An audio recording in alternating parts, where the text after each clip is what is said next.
სულისა სულისათა. ჩვენთან არს ღმერთს. არს გაიგოს. ყველას გილოცავთ დღევანდელ დღეს ღმერთმა მრავალს დაგასწროთ მინდა სულიად საქართველო. ამინ. ამინ. დღევანდელ დღეს დანუდათ მანო ჩვენ წავიკითხეთ სახარება, სადაც მაცხოვარი რაღაცა იგაურად საუბრობს და ეუბნება ადამიანებს ასეთ რამეებს. მაგალითად ეუბნება რომ არ უნდა იზრუნო ხვალინდელ დღეზე. ხვალინდელი დღე თვითონ იზრუნებს თავის თავზე. რაც ძალიან ხშირად არასწორად არის გაგებული. რაც იმას ნიშნავს ვიღაცის გაგებით, რომ არაფერი არ უნდა აკეთო და ესე იგი გულხელდაკრეფილი უნდა იყო და თავისი თმოვა ხვალინდელი დღე. სინამდვილეში ეს ასე არ არის. პირდაპირ მნიშვნელობით არასდროს არ უნდა გავიგოთ ხოლმე, როდესაც იგაურ მეტყველებასთან გვაქვს საუბარი.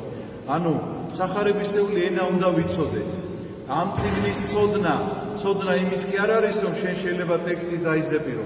ამ წიგნის ცოდნა იმას ნიშნავს, რომ შენ უნდა ხვდებოდე, როდის არის პირდაპირ მიმართვა, როდესაც წერია რომ არა იმრუშო, იქ არანაირი ის არ არის. რაღაცა უკან კულისებში რა ხდება, ამისი დანახვა არ არის საჭირო.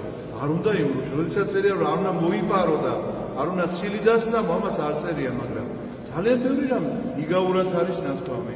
მაგალითად ამბობს რომ ხვალინდელ დღეზე არ უნდა იზრუნოთ, შეხედეთ ველის შროშანებს, როგორ იმკობენ საკუთარ თავს, ასე არავინ არ შემკობილა დედამიწაზე, ყველაზე მდიდარი და ბრძენი მეფე სოლომონიც კი, როგორც შროშანები იმკობიან, მაგრამ ხვალ მოიჭრება და თონეში როგორც ცეცხლის დასანთებად ესეთ მასალად იქნება გამოყენებული.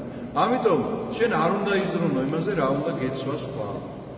მაგრამ როგორ არ უნდა იზრუნო? აბა ხვალ თუ არ ვიზრუნებ და ხვალინდელ დღეზე რა ვქნა? ეს ტანსაცმელი რომ შემომადნება, მე შიშველი უნდა გამოვიდე გარეთ. ან პური რო დამჭირდება, როგორ შეიძლება ამას ყოველივეზე არ ვიზრუნო? აი აქ მთავარი რაც ჩვენ უნდა გვესმოდეს ჩემო ძვირფასებო არის შემდგომი. დღევანდელი სახარება ძალიან დამაფიქრებელი და დღევანდელ საზოგადოებას თითქმის ყველაფერი ეხმიანება, რაც სახარებაში წერია, იმიტომ რომ ეს არ იფიქროთ, რომ აქტუალური 21 საუკუნის წინ იყო და დღეს აღარ არის. მაგრამ აი დღევანდელობა თითქოს სულ თვალნათლივ დამიდგა, როდესაც ვისმენდი კიდევ ერთხელ დღეს დიაკონი, როდესაც კითხულობდა ამ სახარებას. რომ რა არის ჩვენს ცხოვრებაში მთავარი? აი ესეთი კითხვა ისმის ამ სახარებაში. ჩვენს ცხოვრებაში რა არის მთავარი? ეხლა რომ ჩამოიარო ალბათ ისე რომ ჩამოართვა ყველას ინტერვიუ და კითხო დაუსვა ეს კითხვა, მე ადრეც ვისაუბრია თქვენთან ამაზე. რომ ჩამოვარო ყველა ადამიანი იტყვის თავის აზრს. ვიღაცა იტყვის რომ ჯანმრთელობა ძალიან მნიშვნელოვანია. ჯანმრთელობაა მთავარი, გეტყვის და დანარჩენი ყველაფერი იქნება.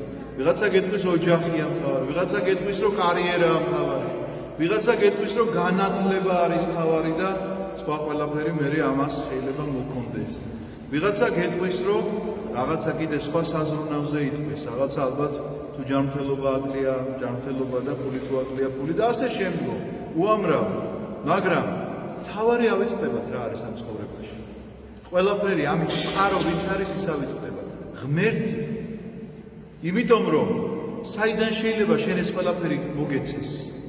ყველაფერი ეს გასაკეთებელია, ყველაფერი ეს საშრომია, მაგრამ ეს არ უნდა იყოს ცენტრი.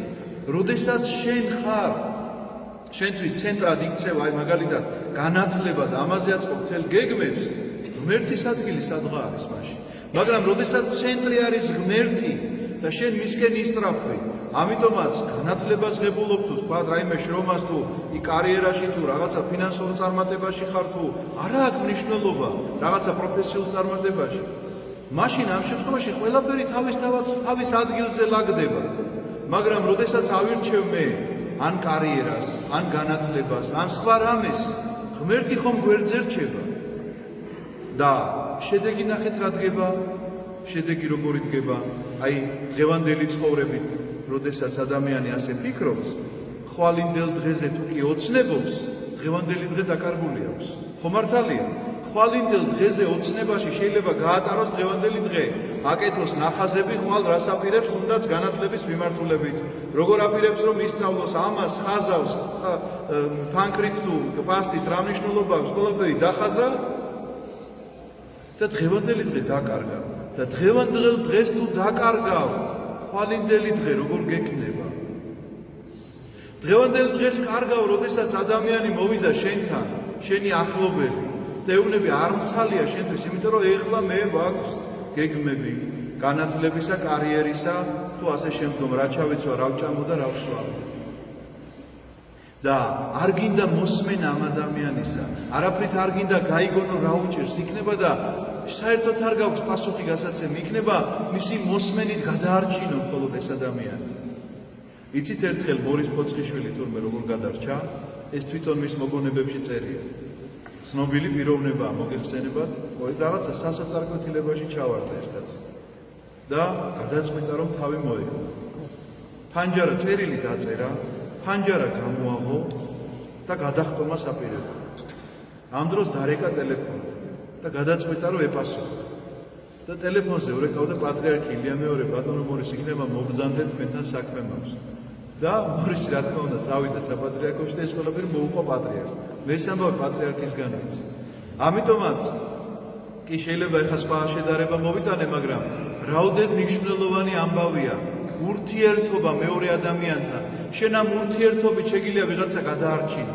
შენ ის რომ ვიღაცას მოусმინო, ეს ისეთი საჭიროებაა, რომ დღევანდელ დღეს ამას თუ არ აკეთებ, მათ შორის საკუთარ შვილებსაც არ უსმენთ, იცით? მოდის ამათ თუ იმ საჭიროებისთვის და შენ არ გცალია, დატვირთული ხარ, სამუშაო გაქვს, აბა თუ არ მოუტანე ამათ საჭმელი, ეხლა ესენი ხვალ რა შეჭამენ, აბა ახლა მე თუ ამათ არ ჩავაცვი ხვალ რა როგორ გავლენ გარეთ და ამ საზრუნავების გამო შენი შვილი შეიძლება ადამიანობას მოაკლდეს, იმიტომ რომ მშობლის სიტყვა არ კონდეს სათანადო. ამ შენი საზრუნავების გამო საკუთარი მშობლები შეიძლება ისე გაანაწყენო, რომ მთელი ცხოვრება მე რამდენი ადამიანისგან მსმენია, ეს twini რომ მაშინ მქონოდა, როცა მე მშობლები მყავდა, რატომ არ ვეფერებოდი, რატომ არ ვუსმენდი, რატომ არ ვპატიობდი, რატომ ვაქცევდი ყურადღებას თითოეულ აი ამ სიტყვას. რატომ იცით? იმიტომ რომ არ ცხოვრობდით ესე, როგორც დღევანდელ დღე სახარებაში წერია. რომ ნუ იზრუნებ ხვალინდელი დღისთვის. დღევანდელ დღეზე იფიქრე, რა გჭირს და რა მდგომარეობაში ხარ. არ მოусმინე მშობელს, ხომ გაგიხდა სანანებელი მე, როდესაც ისინი აღარ ყავდა. ვისაც ყავთ ღმერთმა დიდხანს გიცოცხლოთ და გაითვალისწინეთ ეს.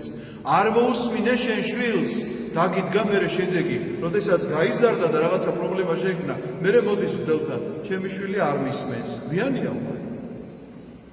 შენი შვილის მოსმენა მაშინ უნდა დაგეწყო, როდესაც ის ჯერ კიდევ დედის წიაღში იყო. უკვე ავლენს ხოლმე ხასიათებს. ამიტომაც ჩემოც ვიფასებო, როდესაც წერია, რომ ველი შროშანი ისე იმოსება, რომ ჯერ არც ერთი ადამიანი არ შემოსილა, ამ ველი შროშანზე უტვინო არ უნდა აღმოჩნდეს კაცი. იმიტომ რომ თუ მისი ცხოვრება გადაგებული იქნება იმაზე, როგორ შეიმოსოს, აი გეტყვით, ყველაფერი ეს საზრუნავი, რომელიც შეიძლება ველის შროშნად გვეჩვენებოდეს ჩვენ, განათლება თუ კარიერა თუ ასე შემდგომ და ასე შემდგომ, ხვალ ფონეში შთაეგზნებაო, რას ნიშნავს? რომ მისგან აღარაფერი აღარ დარჩება საერთოდ. რომელია ეს მარადიულობასთან კავშირში?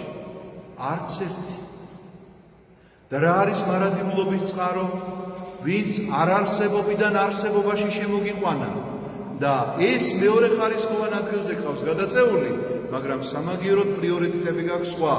ახლა ეს უნდა ვქნა, იქ უნდა წარვემატო, ეს უნდა გავაკეთო, შენს მოსასმენად არ მცალია, შენ ხვალ მოგისმენ, ხვალისთვის ასეთი გეგმა მაქვს დასახაზი და ამ გეგმას რომელსაც ხაზავ, ისიც კი არ იცი გაგითენდება თუ არა ხვალინდელი დღე. ამიტომაც ჩემოც ვიფასებო, ნუზრუნავთ ხვალინდელი დღისათვის, არ ნიშნავს იმას, რომ არაფერი აკეთოთ. ეს იმას ნიშნავს, რომ დღევანდელი საჭიროებების მიხედვით უნდა იწყოთ. ეს იმას ნიშნავს, რომ კაც თუ სჭირდება ჩემი გვერდით ყოფნა, მე მის გვერდით უნდა დავდგე, მიუხედავად იმისა, როგორც არ უნდა მიფუჭდებოდეს ჩემი რაღაცა პირადი საქმე. როდესაც ვიცი, რომ წირვის დროა წირვაზე უნდა ვიდგე, როდესაც ვიცი, რომ ლოცვის დროა ლოცვაზე უნდა ვიდგე, ოღონდ ეს ხვალ კი არა. დღეს არ მცალია და ვერ წავალ კი არა. არა, ეხლა უნდა მოვიცალო ამისთვის და ეხლა უნდა წავიდე, იმიტომ რომ ცენტრში ღმერთი უნდა იყოს და არა სხვა საქმე. ამიტომაც დღეს არის წირვა, დღეს უნდა ვიდგე წირვაზე. დღეს არის რაღაცა განსაკუთრებული საიდუმლო აღესრულება, ამ საიდუმლოებში მონაწილეობას უნდა ვღებულო. მაგრამ როგორც კი შენი ფიქრი სხვა არის, სხვა მიმართულებით არის, რომ ამას ხვალ გავაკეთე, ეს ხვალინდელი დღე დიდად საეჭვოა, იქნება თუ არ იქნება. ამიტომაც ჩემო ძვირფასებო, აი ეს სახარება კიდევ ერთხელ გეტყვით, ძალიან დამაფიქრებელია, ძალიან ბევრი რამის მანიშნებელია. აი თანამედროვე საზოგადოებაზე რო გითხარით, რომ თითქოს დღევანდელ დღეს ხდებოდეს ეს ყველაფერი, აი ნახეთ თუ სწორედ ესე არ არის. ჩვენ შეგვიძლია განვიხილოთ ყველაფერი, ვილაპარაკოთ ყველაფერზე გარდა იმისა. გამოვუწყდეთ საკუთარ თავს და ვთქვათ, რამდენი ჩვენგანი ლაპარაკობს საკუთარ ოჯახში მაგალითად რა არის წოდვა, როგორ უნდა მოვინანიოთ, როგორ უნდა ვთქვათ გაგებული იქნას სახარების ესა თუ ის ადგილი. მე მღვდელი ვარ და მეც ვერ დავითრაბახებ ამას, რომ ხშირად ვაკეთებ ამას საკუთარ ოჯახში. არ ვიცი ვინ როგორ, მაგრამ მე პირადად ჩემს მაგალითზე გეტყვით ამას. მაგრამ სამაგეროდ გამუდმებული განხილვის თემა არის. აი ამ ბოლო დროს გადაღებული თემა იყო ფეხბურთი მაგალითად. გადასარევად მიხარია, როგორ შეიძლება არ მიხაროდეთ ჩემი ქვეყნის წარმატება. უნებრივია მიხარია, მაგრამ პრობლემა იცით რა არის? ფეხბურთი რო დამთავრდა, ახლა განხილვა მიდის ვის უფრო ლამაზი ცოლებს. დააკვირდით ამ თემას? აი ყველგან სოციალურ ქსელში ახლა მიმდინარეობს, იმის ცოლი ასეთია, იმანი დაიწერა ჯვარი, იმან ესე. ანუ ადამიანი საკუთარი ცხოვრებით აღარ ცხოვრობს. ეხლა ამ ცოლებს ყველა გავიცანით უკვე ყველა ცოლები და ახლა ვიღაცა მღვდელმა ვიღაცა კაცი გამოაგდო ტაძრიდან. ახლა მიმდინარეობს განხილვა. ერთნი ამბობენ რომ ძალიან სწორად მოიქცა. რომ აი ვენაცვალე. მეორე ამბობს რომ როგორ შეიძლება მღვდელმა ასეთ საქმე ჩაიგდეს. და შენი და ღმერთის ურთიერთობა სად არის ამ დროს? აი რაღაცა შეიძლება არ მოგწონდეს, მაგრამ მხოლოდ ეს რომ არის განხილვის თემა, მხოლოდ ამით რომ ცხოვრობს ერი, ატყობთ რა მდგომარეობაში ვართ, რომ ახლა ველოდებით ეს ამბავი ცოტა ხანში მინაულდება და ველოდებით ახლა ახალი რა იქნება. ან კვლავ ფეხბურთში რაღაცა წარმატებებს უნდა მივაღწიოთ. ან კვლავ ვიღაცამ რამეს ისულელი უნდა ჩაიდინოს, ასეთი რომ ჩვენ შეკრების საშუალება მოგვეცეს და განვიხილოთ და ვასწავლოთ ყველას აბსოლუტურად ვინ როგორი ცხოვრობს საკუთარი თავის გარდა. შენ როგორი ცხოვრობ ამაზე არ ლაპარაკო. როგორ უნდა ცხოვრობდე და რას აკეთებ ამაზე არა. უნდა ილაპარაკო იმაზე. იქ თქვათ იმ ტრენერს ის უნდა გაეყვანა და ეს არ უნდა შემოეყვანა. აქ ამაზე უნდა ელაპარაკო, რომ აღა ამის ცოლმა თურმე ასე თქვა და იმან ისე თქვა. იქ იმაზე უნდა ელაპარაკო, იმას გამოეგდო თუ არ უნდა გამოეგდო. შენ ცხოვრებაში მთავარი ვინ არის? ეს რომელ ადგილზეა? ამიტომაც დღევანდელ სახარებას რამდენჯერაც გადაშლით და გაიგონებთ, რომ სიტყვებს წერს მაცხოვარი ნუზრუნავთ ხვალინდელი დღისთვის, ხვალინდელი დღე თვითონ იზრუნებს საკუთარ თავზე, თქვენთვის თავარი რა არისო იქ რას წერს ბოლოში როგორ მთავრდება ეს სახარება? პირველად ეძიებდით სასუფეველსა ღვთისასა და სიმართლესა მისა და სხვა ყველაფერი შეგეძინებათ თქვენ. რა არის სასუფეველი ღვთისა? იმედია იცით. და სიმართლე მისი რა არის? სახარება. მისი სამართლის წიგნი არის სახარება. როგორც ჩვენ გვაქვს თანამედროვე სამყაროში რაღაცა კოდექსი, რომელიც ჩვენ სამართალს განგვისაზღვრავს, სადაც წერია რაღაცა მოქმედება, ექვემდებარება ვთქვათ ამ და ამ სასჯელს. სწორედ ესეთი წიგნი გახლავთ, სიმართლე მისი, ეს გახლავთ სახარება, მაცხოვარი სადაც ბრძანებს, რომ მეორედ მოსვლის შემდგომ გადარჩევა მოხდება საზოგადოებისა. ერთნი დადგებიან მარჯვნივ და მეორე დადგებიან მარცხნივ.